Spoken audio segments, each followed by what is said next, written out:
di migliore operatività per quanto riguarda le sue caratteristiche di volo, può iniziare quindi a manovrare sfruttando le caratteristiche dell'alianto.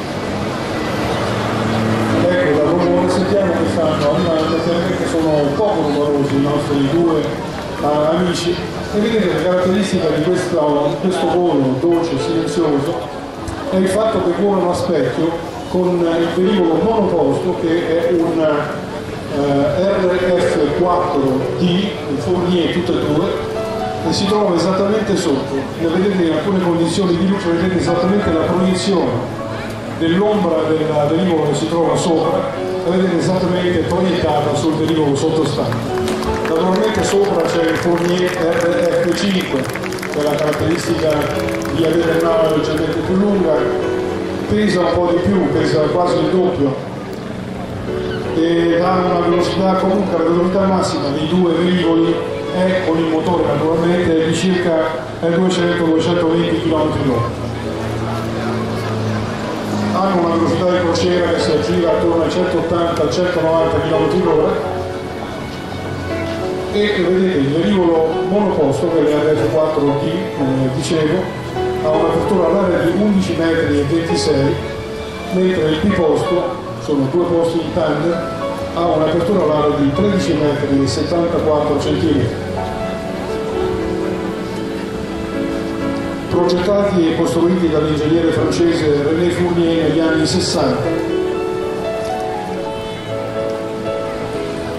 Vedete questa manovra che è un break, adesso si separeranno con questa bellissima manovra di apertura che segna proprio la voler disegnare un abbraccio a tutti noi da parte di questi due piloti.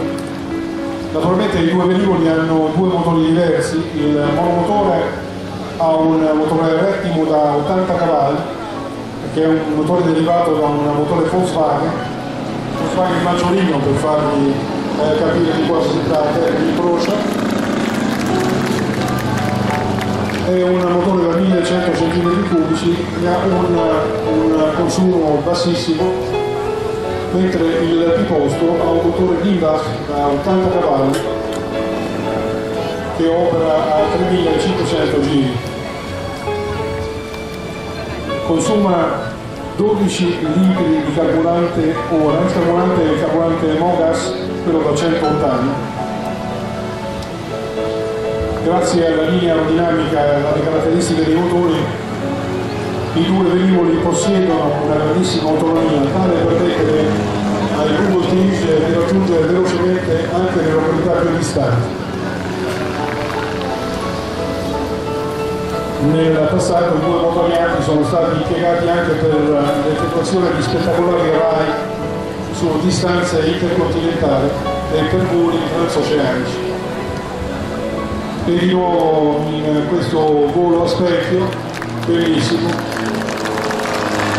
Non crediate che sia una manovra facile, perché mantenere quella distanza senza essere influenzati dalle scie generate dall'ala del velivolo superiore, deve essere esattamente sotto per non risentire della turbolenza che eventualmente è provocata dall'ala del velivolo in alto.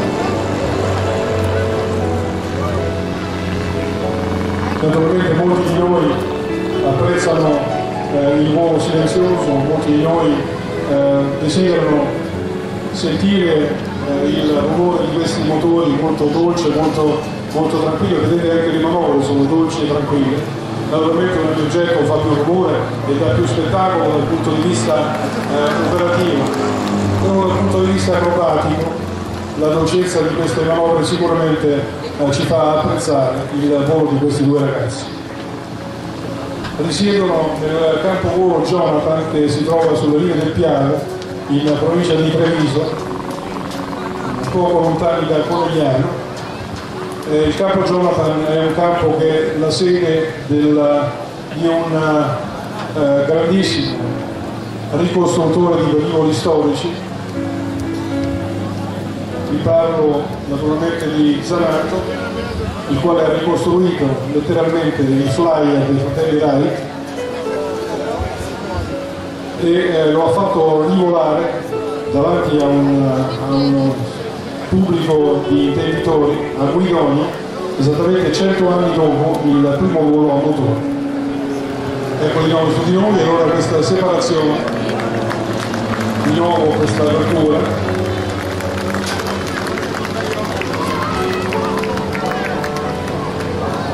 hanno fatto anche loro il loro cuore, molto bello. Ora di nuovo un incrocio in virata.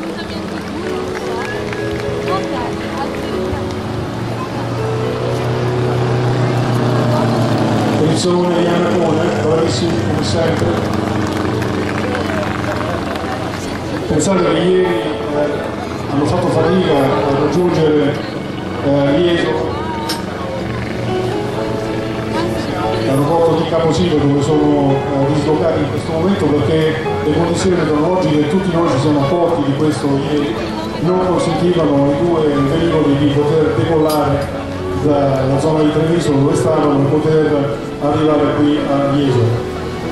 Ma poi hanno aspettato un attimo di break da parte del tempo e sono giunti finalmente a noi. Ecco, vedete, questa manovra ha una sua particolarità, vuole simulare un abbraccio, mentre i velivoli con le grandi prestazioni effettuano un tonno attorno alla scia del velivolo che precede. Lui non lo può fare perché non è una macchina che è adatta a questa manovra, e però hanno effettuato questa manovra. Questa manovra viene chiamata in un modo particolare perché nasce, secondo la tradizione, da una dimostrazione di affetto, di amore da parte di un pilota russo per la sua bellissima compagna, che era un pilota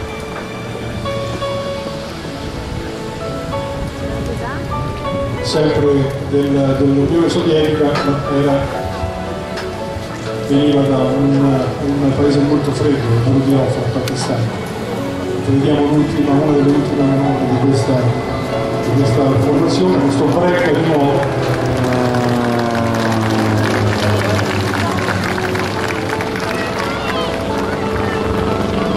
Allora quella ragazza veniva dalla Siberia, per cui questa manovra si chiama la bella siberiana, perché simula appunto l'affetto che il pilota russo nutriva per la sua compagna siberiana.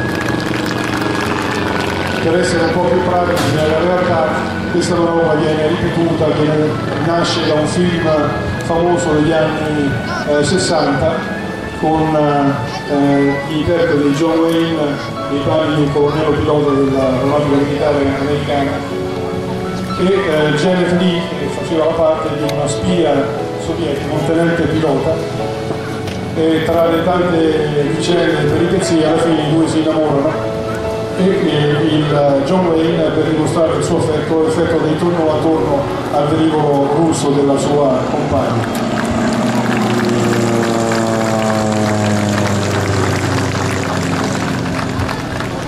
Se riuscite a trovare il film, guardatelo perché è molto bello. Il titolo è Il pilota jet e la bella siberiana. È un film interessante, da quegli anni era un film che lanciava la nascita e l'entrata in servizio di un velivolo che è diventato famoso nell'aeronautica militare americana, l'F-86 e Sauber, che anche noi in Italia abbiamo avuto come punta di diamante di alcuni reparti da caccia e intercettazione.